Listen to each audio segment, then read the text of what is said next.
كيف تحول عيد الأضحى من شعيرة دينية إلى مهرجان نفاق اجتماعي؟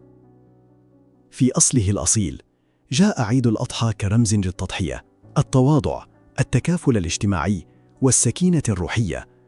هو اللحظة التي يتجرد فيها الإنسان من أنانيته ليتقرب إلى الخالق ويشارك ما يملك مع المحتاجين بقلب سليم. لكن إذا نظرنا إلى واقع الشارع اليوم والمنصات الرقمية، سنجد أن الهندسة السلوكية للمجتمع قد حرفت هذه الشعيرة عن مسارها الروحي لتحولها إلى ما يشبه مهرجاناً سنوياً للنفاق الاجتماعي والتباهي الطبقي. فكيف حدث هذا التحول؟ وماذا يقول علم النفس السلوكي عن هذا الفخ؟ 1.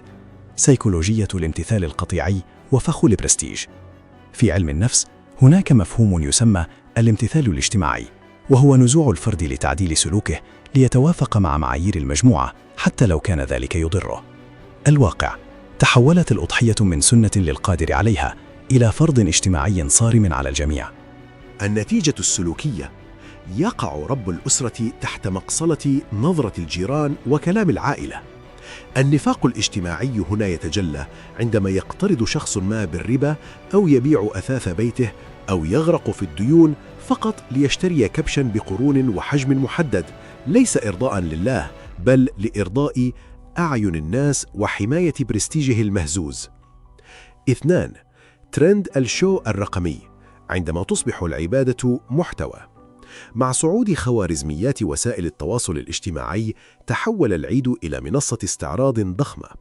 التحليل السلوكي: يبحث العقل البشري دائماً عن التأكيد الخارجي. في السابق كان الاستعراض يقتصر على أبناء الحي، أما اليوم فقد أصبح التباهي عابراً للقارات عبر الريلز والستوريات.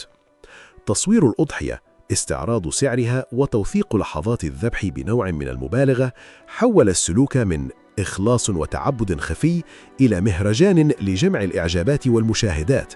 هذا النفاق الرقمي يفرغ المناسبة من قدسيتها ويحولها إلى مجرد أداة لتغذية الإيجو، الأنا، على حساب مشاعر الفقراء الذين قد لا يملكون ثمن كيلوغرام واحد من اللحم.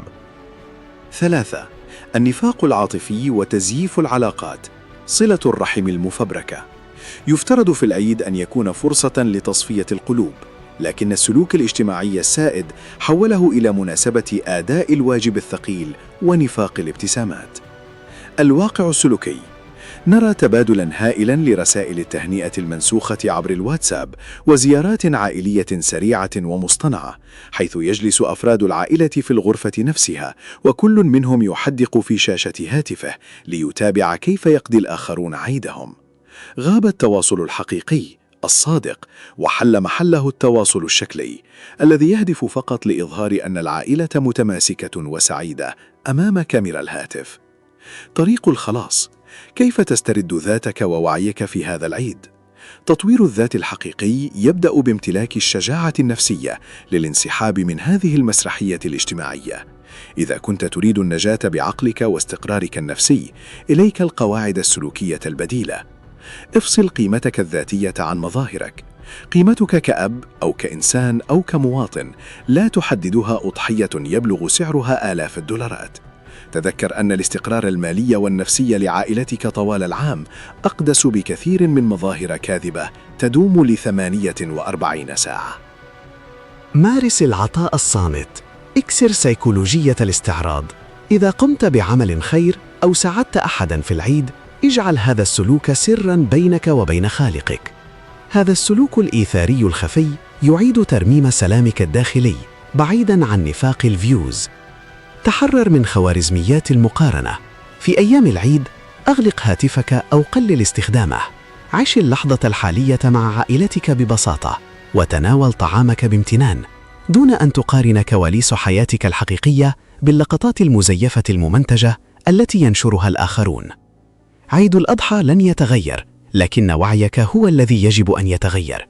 عندما تقرر أن تشتري الأضحية بقدر استطاعتك ونية قلبك، وعندما ترفض أن تكون عبداً لتوقنات المجتمع أو أسيراً لشاشات الهاتف، عندها فقط سينتهي مهرجان النفاق الاجتماعي في حياتك، وتبدأ شعيرة العيد الحقيقية.